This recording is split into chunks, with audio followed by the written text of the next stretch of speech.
يا أيها الذين آمنوا أطيعوا الله وأطيعوا الرسول ولا تبطلوا أعمالكم۔ ہر طرح کی تعریف اللہ کے لیے ہے، اس نے مال اور اولاد کو زندگی کی رونق اور موت کے بعد باقی رہنے والا نیک عمل بنایا۔ میں گواہی دیتا ہوں کہ ہمارے سردار اور نبی محمد اللہ کے بندے اور اس کے رسول ہیں۔ آپ اللہ کے افضل رسول، خاتم الانبیاء اور چنیدہ ہیں۔ اللہ کا درود و سلام اور برکت نازل ہو آپ پر، آپ کی آل و ازواج اور صحابہ اور تابعین پر، اور ان پر جو اچھے طریقے سے قیامت تک ان کی پیروی کریں۔ اما بعد، مومنون، تمام احوال میں اللہ کا تقوی اختیار کرو اور اس کی نعمتوں پر اس کا شکر بجا لاؤ۔ اللہ سبحانہ کے اس قول کو یاد کرو، اللہ تعالیٰ تمہیں تمہاری اولاد کے بارے میں حکم کرتا ہے تو اپنی اولاد کے ساتھ بھلائی کرو، وہ بھی تمہارے ساتھ بھلائی کریں گے، اور اللہ کے اس حکم پر عمل کرو۔ اے ایمان والو، تم اپنے آپ کو اور اپنے گھر والوں کو آگ سے بچاؤ۔ مسلمانوں، اس دنیا میں انسان کی بقا محدود مدت اور گنے چنے وقت کے لیے ہے۔ عمر چھوٹی ہے اور آخرت کے گھر کی طرف روانگی قریب ہے۔ لوگوں میں سے بعض تو وہ ہوتے ہیں کہ جب وہ مر جاتے ہیں تو ان کا عمل منقطع ہو جاتا ہے اور ان کا نامہ اعمال لپیٹ دیا جاتا ہے،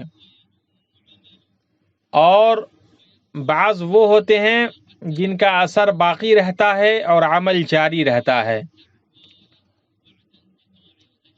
تو جو عمل اس نے بھیجا ہے اور موت کے بعد جو آثار باقی بچیں گے، ان کی وجہ سے اس کی میزان بھاری ہوتی رہے گی۔ بے شک ہم مردوں کو زندہ کریں گے، اور جو کچھ وہ آگے بھیج چکے اور جو ان کے آثار پیچھے رہ گئے، ہم ان کو قلم بند کر لیتے ہیں۔ یہ سب لوح محفوظ میں لکھا ہوا ہے۔ وہ آثار جن کا اجر موت کے بعد ہی منقطع نہیں ہوتا ہے، نیک اولاد ہے۔ نیک اولاد اس خیر میں سے ہے جسے انسان دنیا اور آخرت کے لیے جمع کرتا ہے۔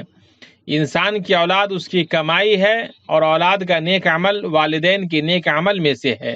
صحیح مسلم میں ہے کہ رسول اللہ صلی اللہ علیہ وسلم نے فرمایا، جب انسان مر جاتا ہے تو اس کے عمل کا سلسلہ بند ہو جاتا ہے، سوائے 3 چیزوں کے: صدقہ جاریہ، علم جس سے نفع حاصل کیا جائے، نیک اولاد جو اس کے حق میں دعا کرتی رہے۔ نیک اولاد دنیا کی زینت اور سرور ہے، رونق و فرحت ہے۔ تم اس سے محبت کرتے ہو، وہ تم سے محبت کرتی ہے۔ تم اس سے مانوس ہوتے ہو، وہ تم سے مانوس ہوتی ہے۔ تم اسے حکم دیتے ہو تو تمہاری فرما برداری کرتی ہے۔ جب تم بوڑھے ہو جاؤ گے اور تمہاری ہڈیاں کمزور ہو جائیں گی تو وہ تم پر شفقت کرے گی، تمہارے دینی و دنیاوی معاملات میں مدد کرے گی، تمہاری دنیاوی زندگی اور موت کے بعد تمہارے لیے بھلائی بنے گی۔ مسند احمد میں ہے کہ رسول اللہ صلی اللہ علیہ وسلم نے فرمایا، اللہ عز و جل نیک شخص کا جنت میں درجے بلند کرتا ہے تو وہ اللہ سے پوچھتا ہے کہ یہ مجھے کہاں سے ملا؟ اللہ تعالیٰ فرماتا ہے، تیری اولاد کی تیرے لیے دعائے مغفرت کرنے کی وجہ سے۔ مومنوں، نیک اولاد کی تلاش نیک بیوی کے انتخاب سے شروع ہوتی ہے۔ عورتوں سے 4 چیزوں کی وجہ سے شادی کی جاتی ہے: ان کے مال و دولت کی وجہ سے، ان کے حسب و نسب کی وجہ سے، ان کے حسن و جمال کی وجہ سے، اور ان کی دینداری کی وجہ سے۔ لہذا تم دیندار عورت کا انتخاب کر کے کامیاب بنو۔ بیٹے بیٹیوں کی اصلاح، ان کے دلوں میں توحید، اللہ تعالیٰ کی محبت، اس کا خوف اور اس کی رحمت کی امید کو راسخ کر کے، اور انہیں اس بات کی تعلیم دے کر ہوگی کہ 5 وقتہ نمازیں نفس کی درستی کے عظیم ترین اسباب میں سے ہیں۔ نماز دین کا ستون اور رب العالمین کی خوشنودی کا سبب ہے۔ والدین پر واجب ہے کہ جب اولاد 7 سال کی ہو جائے تو انہیں نماز پر توجہ دلائیں اور ان کو اس پر ابھاریں۔ نماز کی ادائیگی کے بارے میں ان سے سوال کریں، اس کے احکام کی انہیں تعلیم دیں تاکہ ان کا دل اس سے جڑے اور ان کے نفس کو اس کی عادت ہو، پھر وہ پوری زندگی اس کی پابندی کریں۔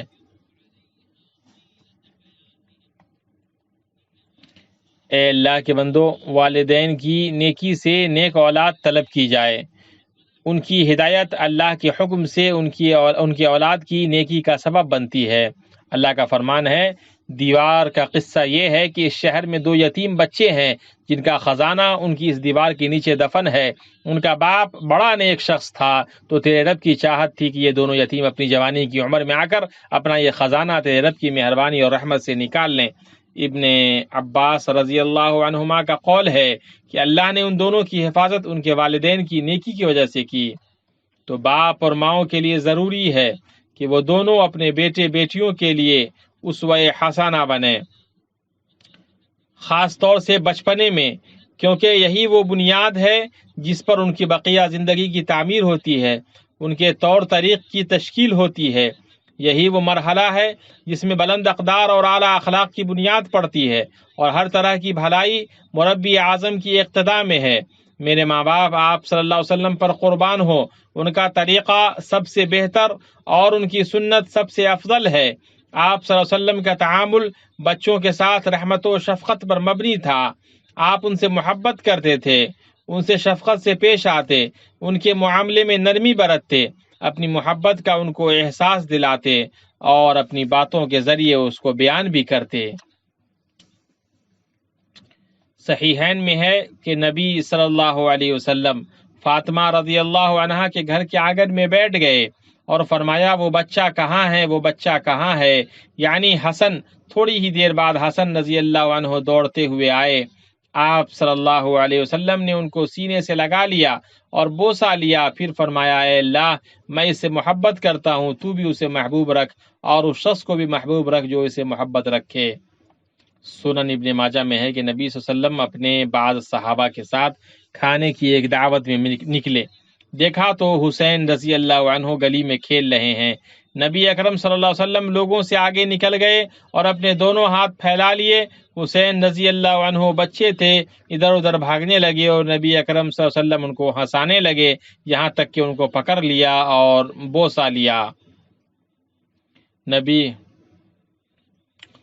کریم صلی اللہ علیہ وسلم نے اس شخص سے جو اپنی اولاد کو بوسہ نہیں دیتا تھا فرمایا اگر اللہ نے تمہارے دل سے رحم نکال دیا ہے تو میں کیا کر سکتا ہوں۔ اسے بخاری اور مسلم نے روایت کیا ہے۔ یہاں تک کہ نماز اور اللہ کے سامنے کھڑے ہونے کے لمحات میں بھی نبی صلی اللہ علیہ وسلم بچوں کے جذبات کا خیال کرتے ہوئے ان کے کھیل کود کو برداشت کرتے۔ مسند احمد میں ہے کہ نبی صلی اللہ علیہ وسلم نماز کے لیے نکلے اور آپ حسن یا حسین کو اٹھائے ہوئے تھے۔ نماز پڑھانے کے دوران آپ نے ایک سجدہ لمبا کر دیا۔ جب رسول اللہ صلی اللہ علیہ وسلم نے نماز پوری کر لی تو لوگوں نے عرض کیا اللہ کے رسول، آپ نے نماز کے درمیان ایک سجدہ اتنا لمبا کر دیا کہ ہم نے سمجھا کوئی معاملہ پیش آ گیا ہے یا آپ پر وحی نازل ہونے لگی ہے۔ آپ صلی اللہ علیہ وسلم نے فرمایا ان میں سے کوئی بات نہیں ہوئی تھی، البتہ میرے بیٹے نے مجھے سواری بنا لی تھی تو مجھے ناگوار لگا کہ میں جلدی کروں یہاں تک کہ وہ اپنی خواہش پوری کر لے۔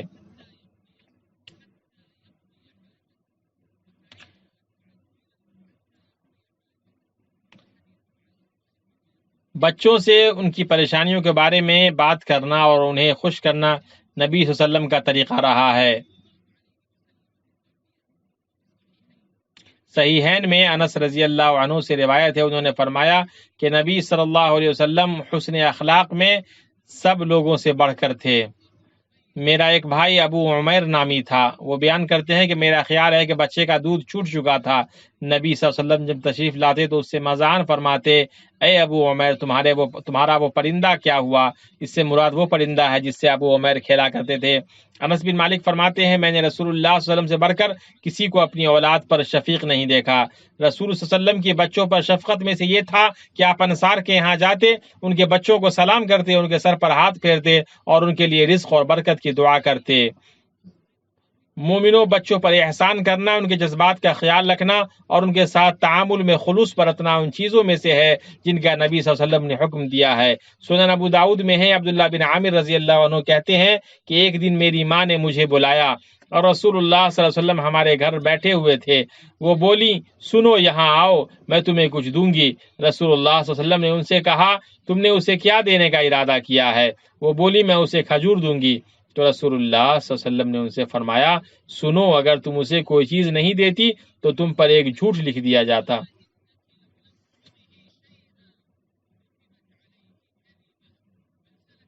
بلکہ بچوں کی عزت افزائی میں نبی صلی اللہ علیہ وسلم کی روش سب سے انوکھی تھی۔ نبی صلی اللہ علیہ وسلم کی مجلس میں ابن عباس رضی اللہ عنہما آپ کی داہنی طرف بیٹھے ہوئے تھے اور کبار صحابہ آپ کے بائیں طرف بیٹھے ہوئے تھے، تو ایک مشروب آپ کی خدمت میں لایا گیا۔ آپ صلی اللہ علیہ وسلم نے اس کو پیا، پھر فرمایا، لڑکے کیا تو اجازت دے گا کہ میں پہلے یہ پیالہ بڑوں کو دے دوں؟ اس پر اس نے کہا، یا رسول اللہ، میں تو آپ کے جھوٹے میں سے اپنے حصے کو اپنے سوا کسی کو نہیں دے سکتا۔ چنانچہ آپ صلی اللہ علیہ وسلم نے وہ پیالہ پہلے اسی کو دے دیا۔ اولاد کے درمیان عدل ان کے حقوق میں سے ہے اور ان کے قلوب کی درستی کا سبب ہے اور ان کے درمیان محبت پیدا کرنا ہے۔ یہی وجہ ہے کہ نبی صلی اللہ علیہ وسلم اولاد کے درمیان عدل کرنے پر ابھارتے تھے، خواہ وہ معمولی چیزوں میں ہی کیوں نہ ہو۔ صحیح مسلم میں نعمان بن بشیر رضی اللہ عنہ سے روایت ہے، انہوں نے کہا، میرے والد مجھے اٹھائے ہوئے رسول اللہ صلی اللہ علیہ وسلم کی خدمت میں حاضر ہوئے اور عرض کیا، اے اللہ کے رسول، گواہ رہیں کہ میں نے نعمان کو اپنے مال میں سے اتنا اتنا دیا ہے۔ آپ نے فرمایا، کیا تم نے اپنے سب بیٹوں کو اسی جیسا عطیہ دیا ہے جیسا تم نے نعمان کو دیا ہے؟ انہوں نے جواب دیا، نہیں۔ آپ نے فرمایا، اس پر میرے سوا کسی اور کو گواہ بناؤ۔ پھر فرمایا، کیا تمہیں یہ بات اچھی لگتی ہے کہ وہ سب تمہارے ساتھ نیک کرنے میں برابر ہوں؟ انہوں نے کہا، کیوں نہیں؟ آپ نے فرمایا، تو پھر تم بھی ایسا نہ کرو۔ مسلمانوں، یہ کتنی خوبصورت بات ہے کہ ہم اپنے بچوں کو نیکی کی تعلیم دیں اور ان کے ساتھ پوری بردباری، رحمت اور مہربانی کے ساتھ کامیابی کی راہ پر چلیں۔ چھوٹوں کو فرائض، حقوق، اقدار و معانی اور اصول و مبادی کا شعور نہیں ہوتا، بلکہ ان تمام کو عمر گزرنے کے ساتھ دھیرے دھیرے حاصل کرتا ہے۔ اس کا یہ مطلب نہیں ہے کہ چھوٹوں کی غلطیوں کو درست کرنے پر توجہ نہ دی جائے، لیکن ضروری یہ ہے کہ اصلاح اس طریقے سے ہونی چاہیے جو تعمیر پر مبنی ہو، تخریب پر نہیں، جس میں تادیب ہو، ملامت نہیں۔ جس نے بھی نبی صلی اللہ علیہ وسلم کی سیرت پر نظر ڈالی، اس نے رسول اللہ صلی اللہ علیہ وسلم کو بہترین اور درست طریقے سے بغیر کسی توہین یا سرزنش، ملامت اور توبیخ کے طرز عمل کو بدلنے کا حریص پایا۔ یہ عمر بن ابی سلمہ رضی اللہ عنہ ہیں۔ وہ نبی صلی اللہ علیہ وسلم کے ساتھ اپنے ایک واقعہ کو یاد کرتے ہوئے کہتے ہیں کہ میں بچہ تھا اور رسول اللہ کی گود میں تھا صلی اللہ علیہ وسلم، اور کھاتے وقت میرا ہاتھ برتن میں چاروں طرف گھوما کرتا تھا۔ اس لیے آپ صلی اللہ علیہ وسلم نے مجھ سے فرمایا کہ اے لڑکے، بسم اللہ پڑھو، داہنے ہاتھ سے کھاؤ اور وہاں سے کھاؤ جو تجھ سے نزدیک ہو۔ چنانچہ اس کے بعد میں ہمیشہ اسی ہدایت کے مطابق کھاتا رہا۔ عطر بیس سیرت میں اس تعلق سے بہت سے شواہد موجود ہیں، تو امت محمدیہ صلی اللہ علیہ وسلم، یہ ہے ہمارے رسول کا طریقہ، اس کو اپناؤ، اور یہ ہے ہمارے نبی صلی اللہ علیہ وسلم، ان کی اقتداء کرو۔ اعوذ باللہ من الشیطان الرجیم۔ یقیناً تمہارے لیے رسول اللہ میں عمدہ نمونہ موجود ہے، ہر اس شخص کے لیے جو اللہ تعالیٰ کی اور قیامت کے دن کی توقع رکھتا ہے اور بکثرت اللہ تعالیٰ کی یاد کرتا ہے۔ اللہ تعالیٰ میرے لیے اور آپ کے لیے قرآن و سنت میں برکت دے، مجھے اور آپ کو اس کی آیات اور حکمت سے فائدہ پہنچائے۔ میں اپنی یہ بات کہہ رہا ہوں اور اللہ سے اپنے لیے اور آپ کے لیے ہر طرح کے گناہ اور خطاؤں سے مغفرت طلب کرتا ہوں۔ آپ بھی اس سے مغفرت طلب کریں، بے شک وہ بڑا بخشنے والا ہے۔ ہر طرح کی تعریف اللہ کے لیے ہے جس نے ہم پر اسلام کا انعام کیا، مخلوق میں سب سے بہتر نبی کو ہماری طرف مبعوث کیا۔ میں گواہی دیتا ہوں کہ اللہ کے علاوہ کوئی معبود نہیں، وہ یکتا ہے، اس کا کوئی شریک نہیں، اور میں گواہی دیتا ہوں کہ ہمارے سردار اور نبی محمد اللہ کے بندے اور اس کے رسول ہیں۔ آپ عظیم اخلاق والے ہیں، مومنین کے لیے شفیق و مہربان ہیں۔ اللہ کے درود و سلام اور برکت نازل ہو آپ کے آل و اصحاب اور تابعین پر، اور ان پر جو قیامت تک اچھے طریقے سے ان کی پیروی کریں۔ اما بعد، مومنو، اللہ تعالیٰ کا اپنے بندے پر عظیم فضل و رحمت میں سے یہ ہے کہ اس نے دعا کو نفع کے اعتبار سے سب سے افضل اور اثر کے اعتبار سے سب سے عظیم بنایا۔ چنانچہ اس نے اپنے بندوں کو دعا مانگنے کا حکم دیا اور اپنے فضل و کرم اور احسان و سخاوت کی وجہ سے قبولیت کا وعدہ کیا۔ اللہ کا فرمان ہے اور تمہارے رب کا فرمان سرزد ہو چکا ہے کہ مجھ سے دعا کرو، میں تمہاری دعاؤں کو قبول کروں گا۔ والدین کی دعا کا بیٹے بیٹیوں کی نیکی میں بڑا اثر ہوتا ہے۔ ان کی دعا 3 تین قبول کیے جانے والی دعاؤں میں سے ایک ہے۔ رسول اللہ صلی اللہ علیہ وسلم نے فرمایا 3 دعائیں ہیں جن کی قبولیت میں کوئی شک نہیں، مظلوم کی دعا، مسافر کی دعا، والدین کی دعا اپنے اولاد کے حق میں۔ اسے ابن ماجہ نے روایت کیا ہے۔ اپنی اولاد کے حق میں والدین کی دعا انبیاء و رسول اور اللہ کے نیک بندوں کا طریقہ رہا ہے۔ یہ اللہ کے خلیل ہیں جو اپنے رب سے نیک اولاد مانگ رہے ہیں اور کہہ رہے ہیں رب حبلی من الصالحین، کہ مجھے نیک بخت اولاد عطا فرما۔ تو جواب آتا ہے ہم نے انہیں ایک بردبار بچے کی بشارت دی۔ صالح فرزند سے نوازے جانے کے بعد اچھی تعلیم اور اصلاح کا ذریعہ اختیار کرتے ہوئے آپ نے اپنی اولاد کے لیے دعائیں کرنا نہیں چھوڑا۔ چنانچہ آپ اپنے رب سے اپنے لیے اور اپنی اولاد کے لیے بتوں کی عبادت سے بچنے کی دعا کرتے ہیں، اور یہ دعا کرتے ہیں کہ انہیں اور ان کی اولاد کو نماز قائم کرنے والا بنا۔ اور جب ابراہیم نے دعا کی کہ اے میرے پروردگار اس شہر کو امن والا بنا دے اور مجھے اور میری اولاد کو بت پرستی سے بچا، اور یہ دعا کی اے پروردگار مجھ کو ایسی توفیق عنایت کر کے نماز پڑھتا رہوں، اور میری اولاد کو بھی یہ توفیق بخش اے پروردگار، اور میری دعا قبول فرما۔ خلیل علیہ السلام کی شفقت اپنے بیٹے اسماعیل اور اپنی اولاد کے لیے یہ تھی کہ انہوں نے اللہ عز و جل سے یہ دعا کی کہ اے ہمارے رب ان میں انہی سے رسول بھیج، یعنی اسماعیل السلام کی اولاد میں سے۔ تعالیٰ نے ان کی دعا قبول فرمائی، اور ہمارے اولین و آخرین سردار پیارے نبی صلی اللہ علیہ وسلم انہی کی اولاد میں سے تھے، جیسا کہ نبی صلی اللہ علیہ وسلم نے فرمایا میں اپنے باپ ابراہیم کی دعا ہوں۔ بے شک اولاد کے لیے ماں کی دعا زیادہ قبول ہوتی ہے۔ یہ عمران کی بیوی ہیں جنہوں نے دعا کی کہ اے میرے رب میرے پیٹ میں جو کچھ ہے اسے میں تیرے نام آزاد کرنے کی نظر مانی، تو میری دعا قبول فرما۔ جب بچی کو جنا تو کہنے لگی پروردگار مجھے تو لڑکی ہوئی ہے، اللہ تعالیٰ کو خوب معلوم ہے کہ کیا اولاد ہوئی ہے، اور لڑکا لڑکی کی طرح نہیں ہے، میں نے اس کا نام مریم رکھا، میں اسے اور اس کی اولاد کو شیطان مردود سے تیری پناہ میں دیتی ہوں۔ اللہ تعالیٰ نے ان کی دعا قبول فرمائی اور ان کی بیٹیاں باقاعدہ کی، اور اس کو سارے جہان کی عورتوں میں سے چن لیا اور انہیں بڑی نشانیوں میں سے ایک نشانی بنایا۔ ان سے عیسیٰ علیہ السلام کی پیدائش ہوئی۔ ہمارے نبی صلی اللہ علیہ وسلم کا طریقہ یہ تھا کہ آپ اپنے بیٹوں، نواسوں اور اپنے صحابہ کی اولاد کے لیے دعا کیا کرتے۔ ابن عباس فرماتے ہیں کہ رسول اللہ نے مجھے سینے سے لگا لیا اور دعا دیتے ہوئے فرمایا کہ اے اللہ اسے قرآن کا علم عطا فرما۔ مسلم کی روایت میں ہے کہ اللہ اس کو دین کی سمجھ عطا فرما۔ چنانچہ عباس رضی اللہ عنہ حبر الامہ یعنی امت کے عالم و ترجمان ہیں۔ بخاری اور مسلم میں ہے کہ انس رضی اللہ عنہ کی ماں نے فرمایا اللہ کے رسول انس آپ کا چھوٹا سا خدمت گزار ہے، اللہ سے اس کے لیے دعا کر دیں۔ حضرت انس کہتے ہیں آپ نے میرے لیے ہر بھلائی کی دعا کی، اور میرے لیے آپ نے جو دعا کی اس کے آخر میں یہ تھا کہ اے اللہ اس کا مال اور اس کی اولاد زیادہ کر اور اس کے لیے ان میں برکت ڈال دے۔ حضرت انس فرماتے ہیں چنانچہ میں انصار میں سب سے زیادہ مالدار ہوں، اور مجھ سے میری بیٹی امینا نے بیان کیا کہ حجاج کے بصرہ آنے تک میری سلبی اولاد میں سے تقریباً 120 دفن ہو چکے تھے۔ اس حدیث کو بخاری نے روایت کیا ہے۔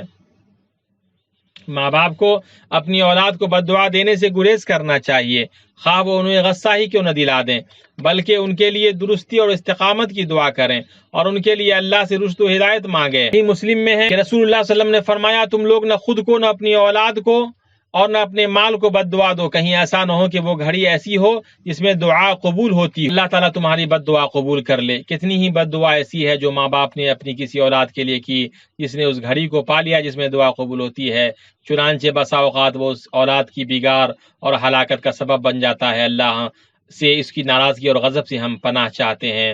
پروردگار تو ہمیں ہماری بیوی اور اولاد سے آنکھوں کی ٹھنڈک عطا فرما اور ہمیں پرہیزگاروں کا پیشوا بنا۔